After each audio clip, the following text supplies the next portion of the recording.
Tak kira apa mazhab sekalipun, semuanya bersetuju mengatakan bahawa Nabi Isa AS akan turun pada akhir zaman.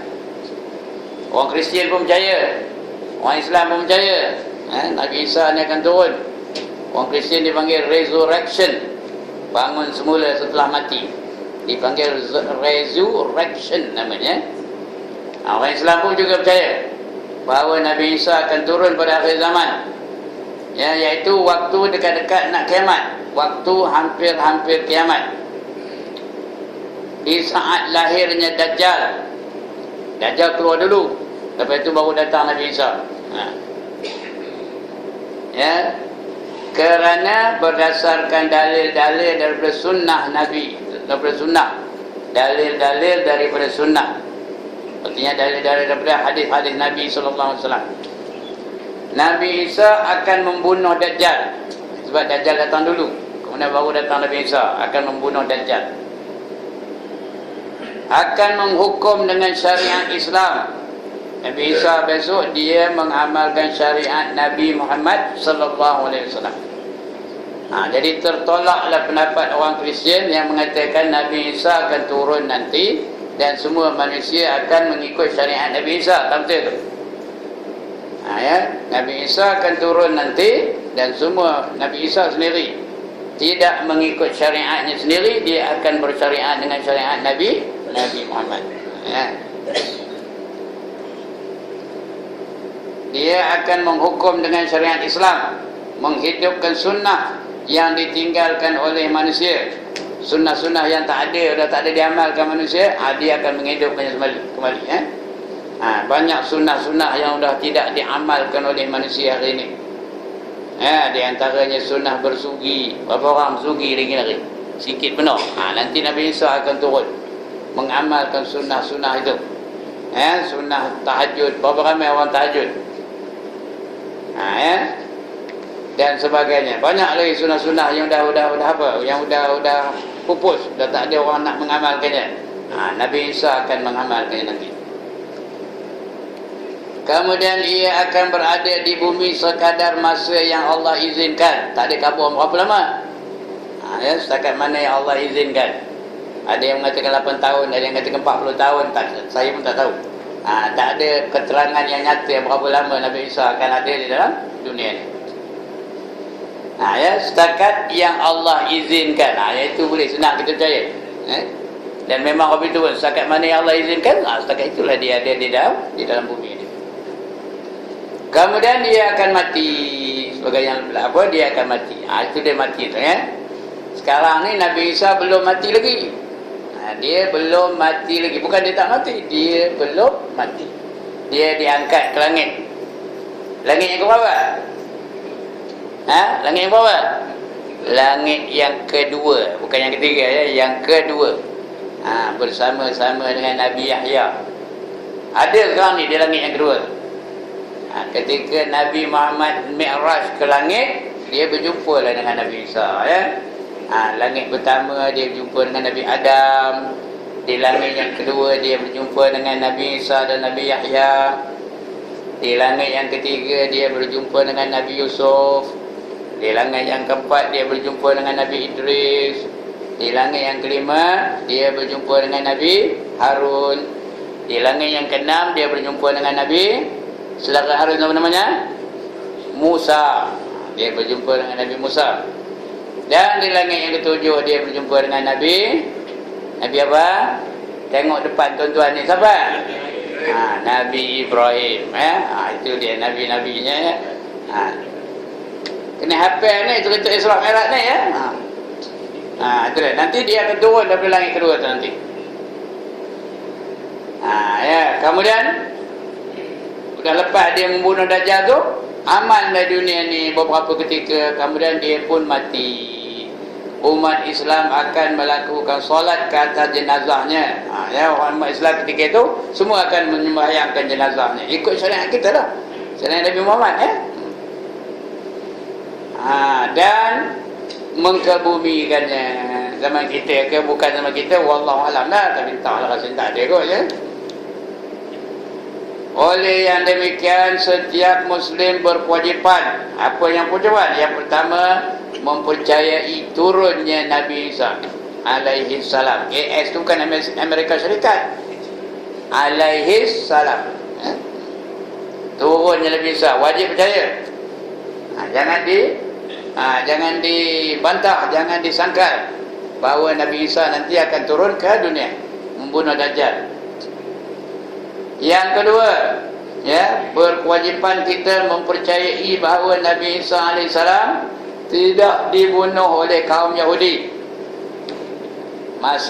Masa hayat baginda dulu, Yahudi itu dah ngepung dia. Lalu Allah tukarkannya satu orang yang rupanya sebiji macam dia. Namanya Yahuza. Yahuza ni Allah jadikan serupa benar dengan rupa Nabi Isa AS. Nabi Isa sendiri diangkat ke langit, pada langit yang kedua. Lalu mereka menangkap Yahuza tu, kata nama Isa, pasal dia rupa Isa, sebiji macam Isa betul.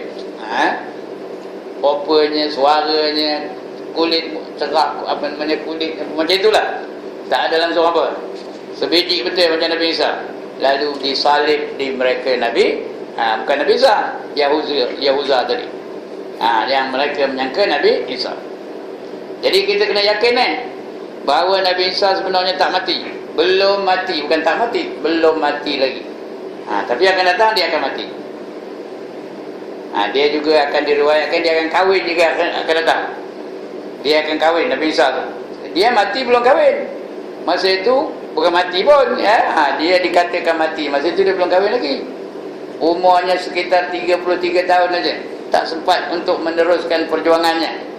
Sudah diangkat Allah ke langit. Kemudian diriwayatkan dia mungkin akan kahwin nanti. Kita tak tahu, wallahualam. Kerana dia memang belum kahwin. Nabi-nabi yang lain semua dah kahwin.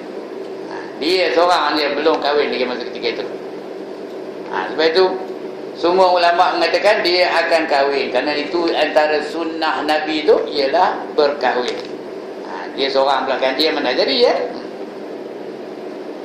jadi mempercayai bahawa Nabi Isa AS tidak dibunuh oleh kaum Yahudi, malah ia diangkat ke langit dan ia belum mati hingga ia turun semula ke bumi sebelum berlaku kiamat, seperti keterangan Al-Quran wa qaulihim inna qatalnal masiha Isa bin Maryam Rasulullah wa ma qataluhu wa ma salabuhu walakin subbiha lahum wa innal ladzina ikhtalafu fihi lafi syakkin min ma lahum bihi min ilmin illa ittiba'adh dhann wa ma qataluhu yaqina bal rafa'ahu Allahu ilaihi wa kana Allahu azizan hakima wa in min ahlil kitabi illa lu'minanna bihi qabla mautihi wa yawmal qiyamah yakunu alaihim syahida. Surah apa?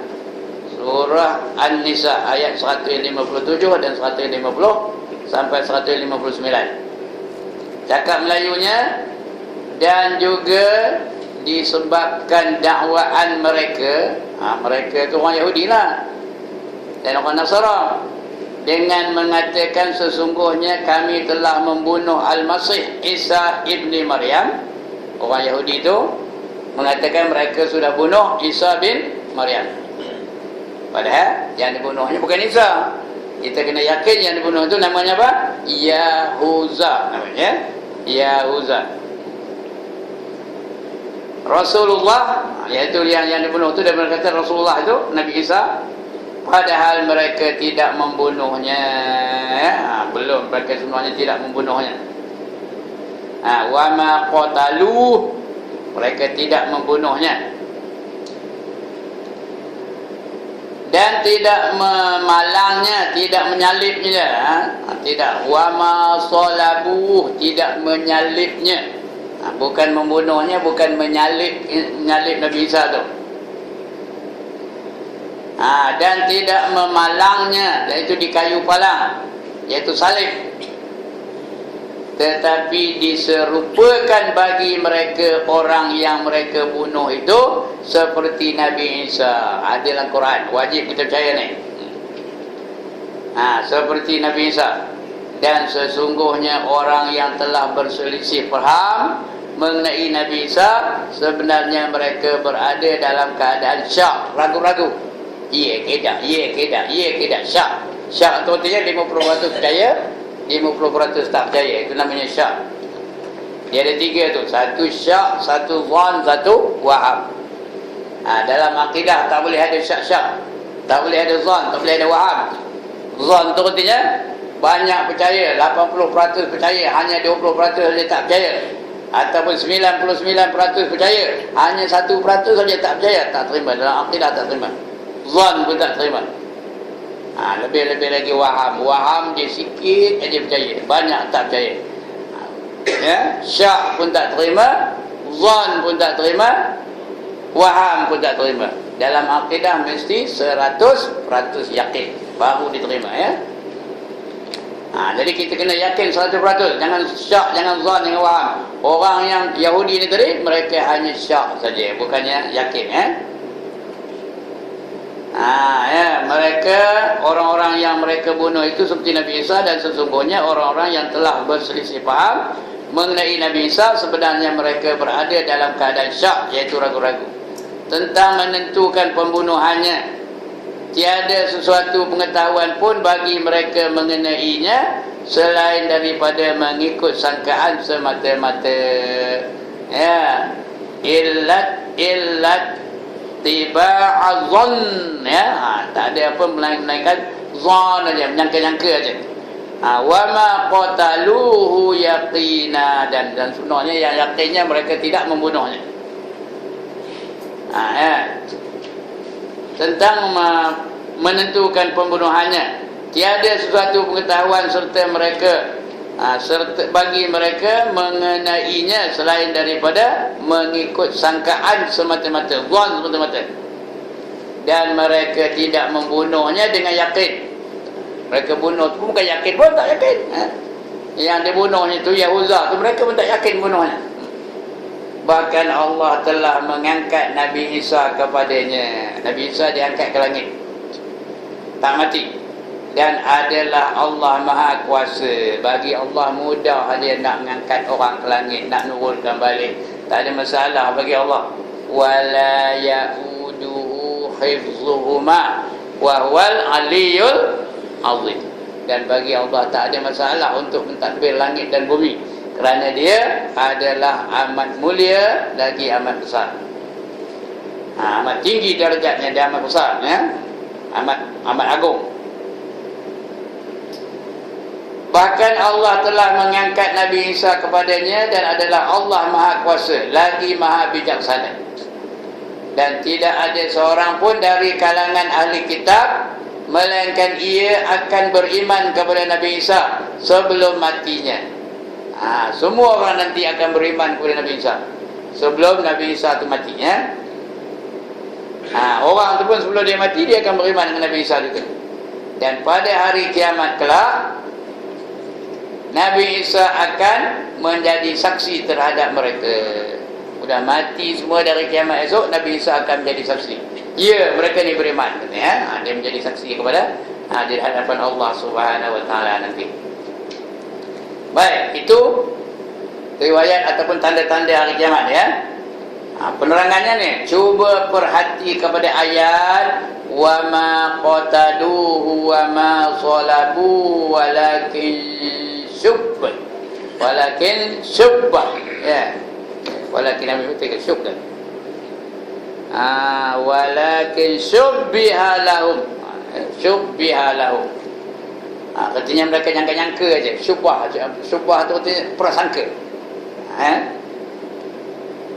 Padahal mereka tidak membunuhnya dan tidak pula mensalibnya, tetapi yang mereka bunuh ialah orang yang diserupakan dengan Isa bagi mereka. Itu yang dibunuh. Jenuh dia tu menjerit, aku bukan Isa, kata. Dia ngabuk. Tapi mereka nampak apa Isa betul. Lalu dibunuh dia malah. Dia kata, tidak, aku bukan, kau salah orang. Itu yang jadi ragu-ragu tu. Itu yang jadi ragu-ragu tu. Pasal dia tak mengaku dia itu Nabi Isa. Memang bukan dia Nabi Isa pun. Jadi itu ya kamu bunuh. Betul tidak? Ada yang meragukannya. Ya. Rupanya benar. Memang dia bukan Nabi Isa. Ialah orang yang diserupakan dengan Isa bagi mereka.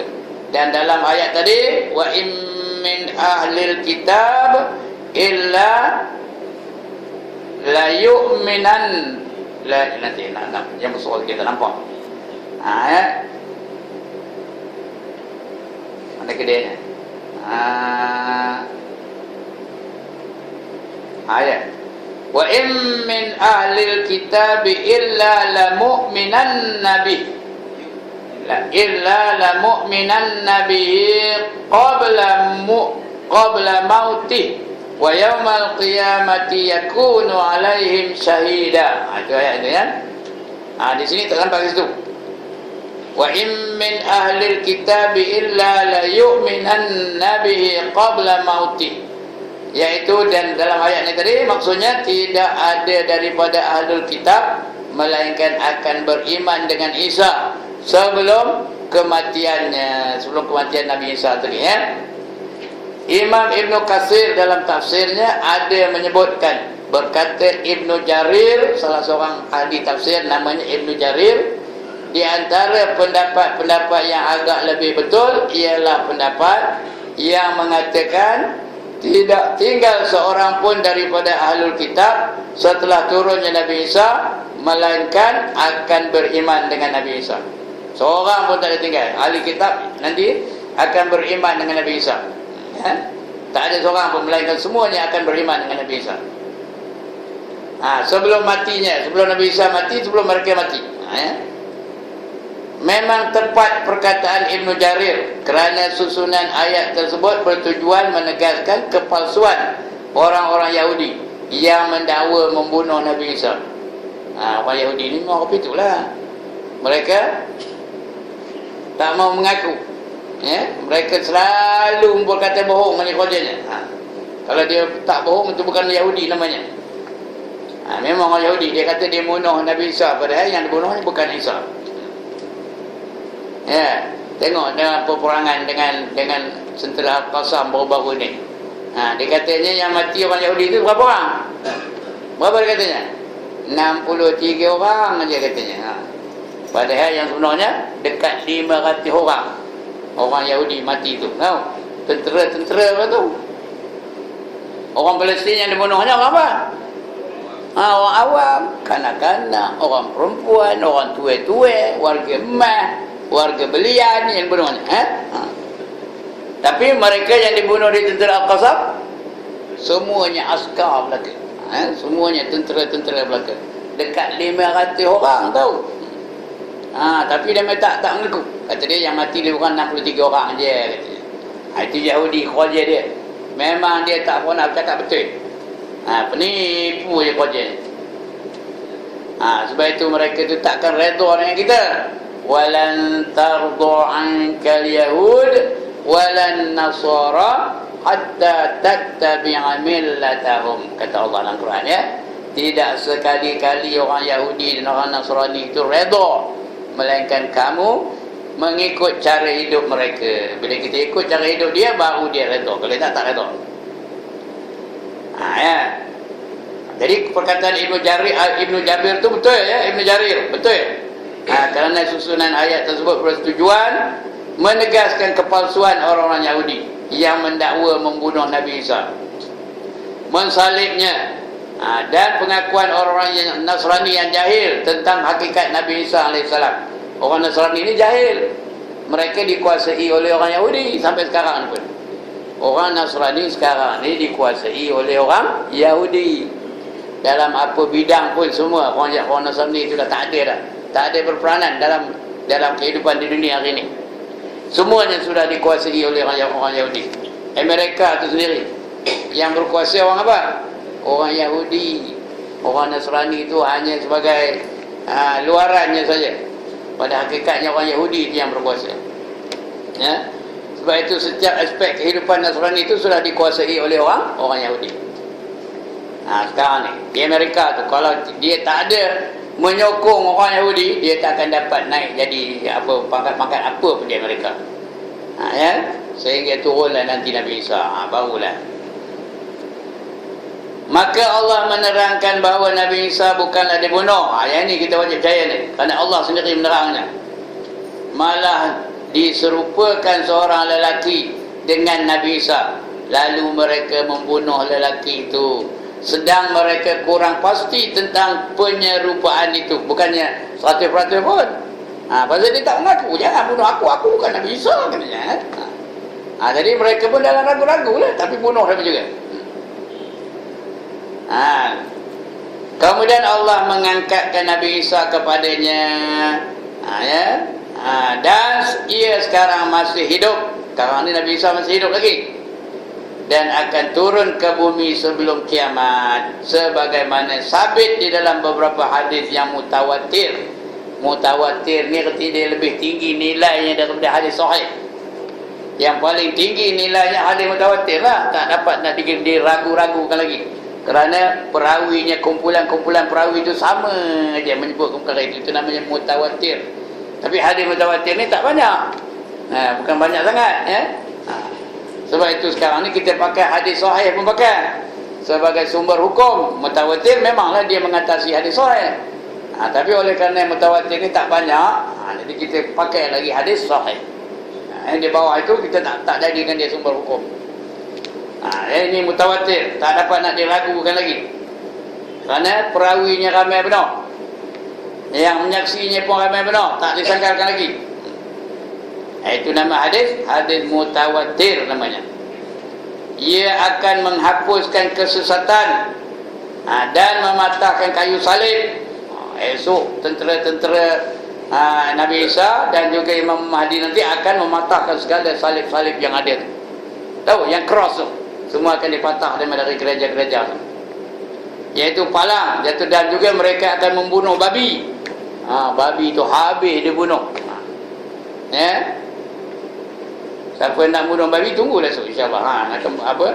Dibunuh oleh mereka babi itu.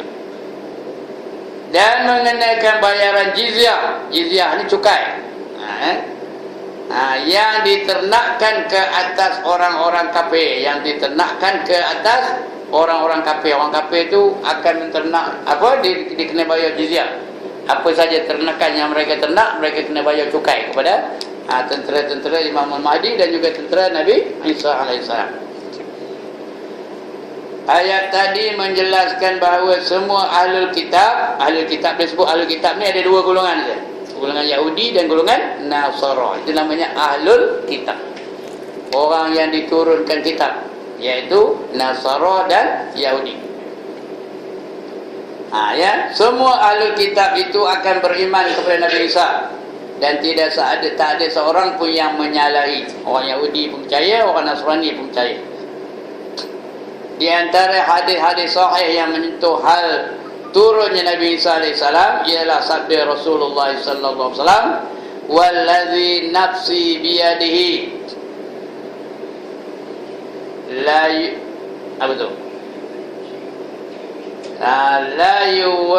yuwashikanna an yanzila fikum Ibnu Maryam hakaman adla fayaksira as-salib wa yaqtulal khinzir wa yad'al jizya wa yafidal malu hatta la yaqbalahu ahadun hatta takuna sajdatu law ahad al-wahidatu bukan law ya, al-wahidatu khairam minad dunya wa ma fiha. Demi Tuhan yang diriku berada di tangannya, wallazi nafsi biyadih, Ya, aku ni dijadikan dengan kudrat, dengan kekuatan Allah Ta'ala, dengan kuasa Allah Ta'ala. Yang berada di tangannya, hampirlah Isa bin Maryam akan turun di kalangan kamu. Dah dekat penuh masanya. Zaman Nabi Muhammad tu dah dekat penuh masanya, kata Nabi. Itu dah 1400 tahun dah, tak ada ke turun. Nipu Nabi Muhammad tu agak ni. Nipu kan? Sebenarnya memang dah dekat. 1400 tahun itu tahun dunia. Tahun akhirat 1400 tahun berapa? Tak sampai tengah 2 hari. Satu hari di akhirat berapa tahun? 1000 tahun. 400 tahun tak sampai 100 hari. Jadi kalau ikut perkiraan akhirat, dekat benar dah. Tengah 2 hari aja. Ya. Jadi bukan dia nipu dah. Jadi apa? Apa namanya, dia akan turun di kalangan kamu menjadi hakim yang adil. Nanti dia lah hakim yang paling adil nanti. Lalu ia mematahkan kayu palang, salib tu habis patah-patah, membunuh babi, dan tidak menerima daripada orang kafir bayaran jizyah. Dan tidak menerima, dia tak menerima bayaran jizyah. Jizyah ni tukar lah ya. Maka jadilah harta benda limpah meluah hingga tidak ada seorang pun yang menerima sedekah. Jadi dekat hari kiamat tu, jizyah tak ada, cukai tak ada apa bayaran ya. Sampai nak berzakat pun tak ada tempat nak berzakat. Orang bawa duit, nak ini zakat saya, aku siok, kata orang ni. Kenapa? Aku pun banyak duit, aku pun banyak mal. Kini hari kalau apa orang zakat tu heboh ya. Patut bagi mana zakat, kalau bagi pejabat agama ke bagi mak, heboh orang nak zakat. Dia nak akhir zaman nanti nak bagi zakat pun orang tak nak menerima. Kerana banyak benar harta benda melempah ruah hingga tidak ada seorang pun yang menerima sedekah. Nak sedekah tak ada. Dan hingga jadilah satu kali sujud lebih, iaitu daripada dunia ini dan segala isinya, isi dunia tu. Sekali sujud lebih banyak, lebih baik harganya dari dunia dan isinya sekali. Pasal payah benar orang nak sujud tapi di akhir nanti bila zaman Nabi Isa, orang sujud lah, orang nak sujud saja. Udah apa tu makin lama makin lupa, makin lama makin jauh, makin lama makin renggang dengan Allah Udah tak ada lagi orang sujud, sehinggalah seorang pun tak nak menyebut nama Allah. Ketika itu baru Allah datangkan hari kiamat. Masa ini Islam akan bangun semula, Islam akan berkuasa semula. Sehingga orang Yahudi pun lari-lari lari daripada tentera Islam sampai menyorok, balik batu pula ngabur pada orang Islam. Hadza Yahudiyun, ini ada Yahudi di balik aku ni, datang bunuh dia, faqtulu, kata batu tu, bunuh dia katanya. Kecuali mereka yang menyorok di balik pokok Gharqad, nama pokoknya Gharqad, Ghail Ra Qaf Dal, Gharqad nama pokoknya. Mana yang menyorok di balik pokok Gharqad tu, pokok Gharqad tu diam, tak cakap. Jadi sebab itu tuan-tuan, sekarang ni kalau pergi ke negara Israel yang berhampiran dengan negara-negara Islam, mereka sekarang sedang dalam proses menanam pokok Gharqad. Sebab pokok tu tak cakap. Nanti esok kalau dia bukan tak baca hadis. Kalau berlaku benda ni esok senang kita nyorok katanya. Pokok tu tak cakap katanya. Padahal Nabi dah kabur 1400 tahun sudah. Dah kabur kan, bahawa mereka nanti akan bersembunyi di belakang pokok Gharqad. Bila cari balik batu tak jumpa, balik bangunan tak jumpa, cari di mana? Carilah pokok Gharqad, tengok ada di di belakang pokok. Punyalah bingung orang Yahudi. Ingat tu kita bingung. Padahal dia yang bingung. Pasal Nabi Muhammad dah kabur siap dah. Kecuali mereka yang berada di belakang pokok Gharqad. Sekarang ni beribu-ribu pokok sedang ditanam oleh orang Yahudi yang berhampiran dengan negara-negara Islam. Sempadan Syria, sempadan mana semua, banyak pokok Gharqad. Ada gambar ni pun. Dia tak ada ke internet di rumah dia mana? Ada pokok dia, gambar ni pun ada. Berapa pokok pine, berapa pokok ni. Ya. Berkata Al-Qadhi. Itu jawatan itu Al-Qadhi, namanya Iyad. Turunnya Nabi Isa AS dan pembunuhan Dajjal adalah satu hakikat yang sahih, yang mesti berlaku.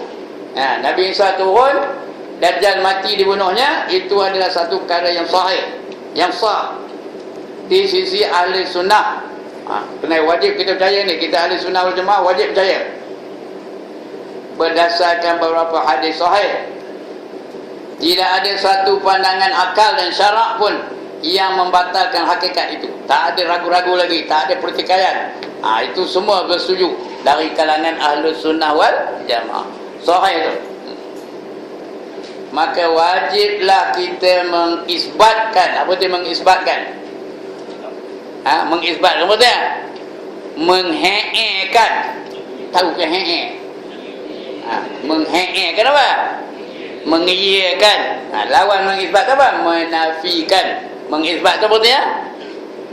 Menghe'ekan. He'e aja ye. Itu mengisbatkan. Ya, menetapkan. Mengiyakan. Dan sebagainya. Wajib kita mengisbatkan. Tetapi sebahagian daripada golongan Al-Mu'tazilah, ini memang Al-Mu'tazilah ni dia banyak menggunakan akal. Dan golongan yang menyokongnya, mereka mengingkari hakikat ini. Mu'tazilah tak percaya. Mu'tazilah ni dia banyak gunakan akal. Kalau ada nas hadis, nas Al-Quran berbanding dengan akal, dia terima yang akal. Kalau logik, baru dia terima. Tak logik, dia tak terima. Itu yang mereka lah, golongan mereka ni yang menentang pelaksanaan Islam ni. Golongan Mu'tazilah lah, mana sesuai dalam negara majmuk seperti Malaysia nak dilaksanakan hukum hudud. Itu Mu'tazilah. Mereka mengaku beriman tapi tidak menerima keseluruhan ajaran Islam. Itu golongan Mu'tazilah namanya. Siapa nak tahu, baca satu buku namanya I'tiqad Ahlus Sunnah wal Jamaah. Ada golongan-golongan yang menentang tu. I'tiqad Ahlus Sunnah wal Jamaah karangan Sirajuddin Abbas namanya. Pengarangnya Sirajuddin Abbas, orang Indonesia. Carilah kitab namanya I'tiqad Ahlus Sunnah wal Jamaah. Di sana diuraikan bab Mu'tazilah, ada Syiah, berapa kumpulan Syiah ada situ, Wahabi ada situ, dan berbagai-bagai lah. Ajaran-ajaran yang bertentangan dengan Ahlus Sunnah wal Jamaah. Itu saya nak nanya, tadi sudah ada dulu. Mana nak dapat? Di kampung lah. Okey, ada itu huraiannya. Mereka mengingkari hakikat ini. Mereka berpendapat bahawa hadis-hadis itu boleh ditolak dengan berdasarkan ada 3 sebab dia boleh tolak hadis ini, kata orang Mu'tazilah, iaitu firman Allah, yakni Nabi Muhammad SAW adalah penghabisan katanya. Mana ada Nabi Isa lagi? Wa khataman nabiyyin. Itu ayat Quran tu, wa khataman nabiyyin. Jadi kalau dah Nabi Muhammad yang akhir, mana ada Nabi lepas Nabi Muhammad lagi? Nabi Isa tak ada lah. Kata dia orang Mu'tazilah. Padahal dia akhir tu bukannya akhir muncul. Akhir dilantik menjadi Nabi. Masa Nabi Muhammad dilantik jadi Nabi, Nabi Isa sudah ada belum? Sudah ada. Bukanlah Nabi Isa tu yang akhir, Nabi Muhammad yang akhir. Tapi tafsiran dia berbeza. Yakni Nabi Muhammad adalah Nabi yang penghabisan. Yang kedua, penegasan Nabi Muhammad sallallahu alaihi wasallam, la nabiyyin ba'di, tak ada nabi selepas aku. Memang iya pun, lepas Nabi Muhammad tak ada lagi nabi. Kalau ada orang mengaku jadi nabi, jangan percaya, kecuali kalau dia mengaku menjadi Nabi Isa. Yang itu jangan tolak terus. KIV dulu. Apa tu KIV? Keep in view dulu. Kalau nampak tanda-tandanya boleh diterima, kita terimalah dia sebagai Nabi Isa. Kerana Nabi Isa memang akan muncul di akhir zaman nanti. Tapi kalau dia cakap punya orang kamu gajah, dia jangan terima. Mana tahu kan, bulan depan datang satu orang tu, teman malam cantik-lantik dia jadi Nabi. Jangan percaya. Halau kembali. Balik kembali. Kamu tak nak dengar gitu Kerana selepas Nabi Muhammad tak ada lagi Nabi. La nabiyyin ba'di. Tiada nabi selepas aku, kata Nabi Muhammad, ya. Iaitu tidak ada nabi lagi selepasku, kata Nabi. Yang ketiga, ijma' umat Islam bahawa tidak ada nabi selepas Nabi Muhammad sallallahu alaihi wasallam. Syariatnya berkekalan sampai kiamat, tidak dinasahkan. Jadi dia kata, macam mana Nabi Isa nak turun? Kata dia, nanti Nabi Isa turun, Nabi Isa akan mengamalkan syariat dia, sedangkan syariat yang dipakai akhir zaman syariat Nabi Muhammad. Ya. Macam mana Nabi Isa boleh turun pula nak mengamalkan apa syariat dia nanti? Kata dia tak tahu bahawa Nabi Isa nanti akan mengamalkan syariat Nabi Muhammad. Dia bukan mengamalkan syariat dia sendiri, syariat Nabi Muhammad. Itu yang dia mempertikaikan tu. Itu adalah hujah yang salah. Dia kata pengarang ni pun dia mulai hujah tadi, hujah Mu'tazilah tu adalah hujah yang sangat salah, yang tak betul hujah tu. Itu adalah hujah yang salah, kerana turunnya Nabi Isa AS bukan berarti ia adalah Nabi baru. Nabi Isa bukan Nabi baru, Nabi Isa sebelum Nabi Muhammad dah ada dah. Yang Isa yang itu jugalah, bukan ada Isa lain. Syariat baru tak ada. Yang dah dinasah tu syariat Nabi Isa tu. Nanti akan dia mengamalkan syariat Nabi Muhammad, bukan syariat dia. Dan menasahkan syariat Nabi Muhammad sallallahu alaihi wasallam. Menasah tu arti memansuhkan. Hadis-hadis yang disebut tadi dan yang lainnya lagi tidaklah menunjukkan demikian, malah menjelaskan bahawa Nabi Isa alaihissalam akan turun menjadi hakim yang adil, menghukum dengan syariat Nabi Muhammad sallallahu alaihi wasallam. Dia menghukum dengan syariat Nabi Muhammad. Dan menghidupkan kalimah as-sunnah di dalam syariat baginda yang ditinggalkan oleh manusia. Manusia dah tak amalkan lagi, Nabi Isa hidup kembali. Syariat Nabi Muhammad tu dah tinggal lah, tak ada orang nak mengamalkannya. Nanti Nabi Isa akan menghidupkannya kembali. Itu tanda yang keempat, turunnya Nabi Isa. Tanda yang kelima, kemunculan Ya'juj wa Ma'juj. Ya'juj dan Ma'juj. Ini ada dalam Quran, dalam surah Al-Kahfi ada, ya. Summa atba'a sababa hatta idza balagha bainas saddain wajada min dunihima qauman la yakaduna yafqahuna qawla qalu ya dzal qarnain inna ya'juja wa ma'juja mufsiduna fil ard fahal naj'alu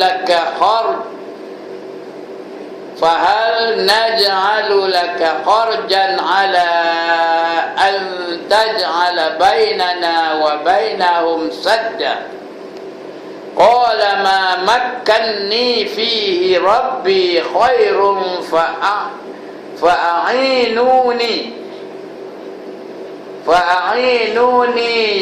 biquwwatin aj'al bainakum wa bainahum radma atuni zabaral hadid hatta idza sawa bainas sadafaini qala fukhu hatta idza ja'alahu nara qala atuni afriq alaihi qitra famasta'u an yadhharuhu wa mastata'u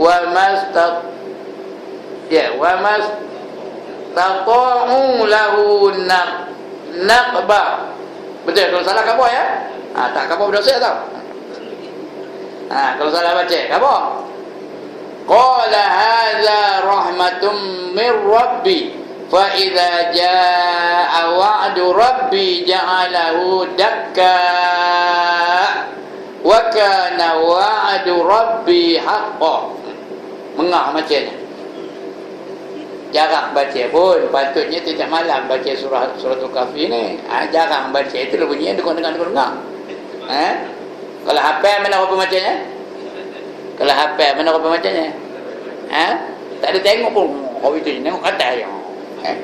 Dan minta hafal itu lah bunyinya. Kemudian Zulkarnain, Zulkarnain berkata, dia menempuh jalan yang lain hingga tatkala dia sampai ke tempat yang disinari matahari. Ia dapati matahari itu menyinari segolongan umat yang kami tidak menjadi bagi mereka sesuatu yang melindunginya daripada cahaya matahari. Artinya sampai pada tempat matahari itu kuat, boleh menyinari alam itu. Tak ada langsung tempat teduh. Kami tidak menjadi bagi mereka sesuatu yang melindunginya daripada cahaya matahari itu, iaitu golongan manusia yang sangat miskin berbenar. Demikianlah, dan sesungguhnya ilmu kami meliputi segala apa yang ada padanya. Allah boleh jadikan apa saja yang Allah kehendaki, Kemudian ia menempuh satu jalan yang lain lagi hingga tatkala ia telah sampai di antara dua buah gunung, maka ia dapati di hadapan kedua bukit itu satu kaum yang hampir tidak mengerti perbicaraan. Dia dengar kaum tu cakap, dia tak faham apa bahasa yang dia tak tahu. Mereka berkata, hai Zulkarnain. Kaum itu kabur, wahai Zulkarnain. Zulkarnain ni raja besar ketika itu, Iskandar Zulkarnain namanya. Hai Zulkarnain, sesungguhnya Ya'juj dan Ma'juj, itu dua kaum tu, satu Ya'juj, satu lagi Ma'juj. Bukan Ma'juj Ma'juj. Ma'juj lain Ma'juj lah. Ma'juj tupai jantan, itu Ma'juj. Ma'juj lagi apa? Gajah mengamuk, itu Ma'juj. Ini Ma'juj. Sesungguhnya Ya'juj dan Ma'juj itu orang yang membuat kerosakan. Ma'juj, bukan ain dia, bukan Ma'jun. Ma'juj, min alif hamzah, jim waw jim, Ma'juj. Sesungguhnya Ya'juj wa Ma'juj itu orang yang membuat kerosakan di muka bumi. Mereka itu selalu melakukan kerosakan. Mana aja dia pergi mesti dia merosakkan muka bumi ni. Bunuh orang lah, bunuh binatang lah, merobohkan bangunan. Itu kerja beliau benar orang ni. Maka dapatkah kami memberi suatu pemberian kepada kamu? Boleh tak kamu tolong? Kalau kamu boleh tolong menghalang Ya'juj wa Ma'juj ni merosakkan tempat kami ni, kami akan beri upah, kata di kaum tadi kepada Zulkarnain.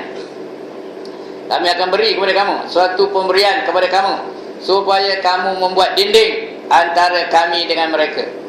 Dia buat dinding. Boleh tak kamu buat dinding supaya mereka terhalang daripada datang ke tempat kami ni, katanya.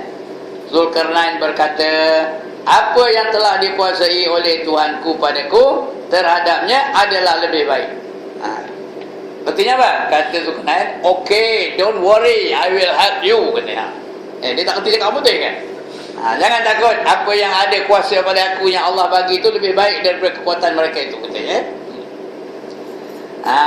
Supaya kamu membuat apa nama tadi? Apa yang telah dikuasai oleh Tuhanku kepadaku, artinya Tuhan dah turunkan kuasa kepadaku, terhadapnya adalah lebih baik. Maka tolonglah aku dengan kekuatan manusia dan alat-alat, tapi kamu kena bantu aku. Aku boleh tolong kamu, kamu kena bantu aku nak mendirikan dinding tu, nak mendirikan tembok tu tadi,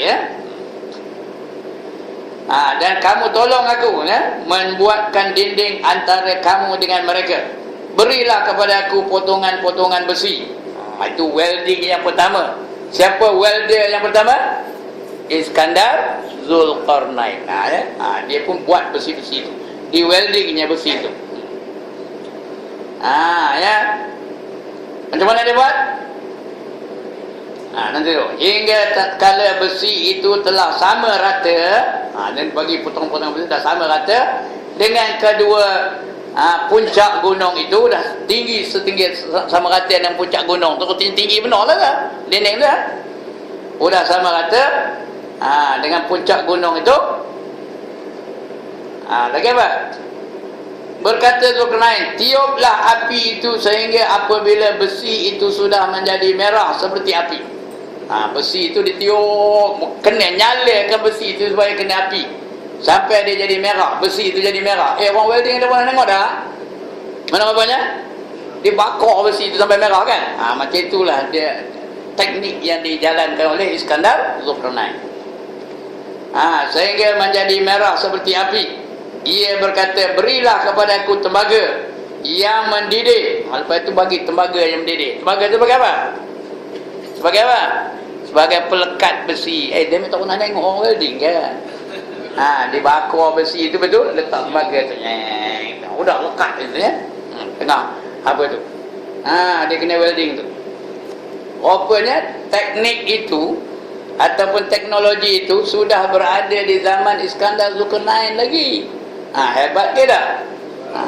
Itulah kehebatan orang dulu ya. Jadi cari kita, tiuplah api itu hingga apabila besi itu sudah menjadi merah seperti api. Ia berkata, berilah kepada aku tembaga yang mendidih. Tembaga itu yang mendidih lah. Nak dibakar tembaga itu.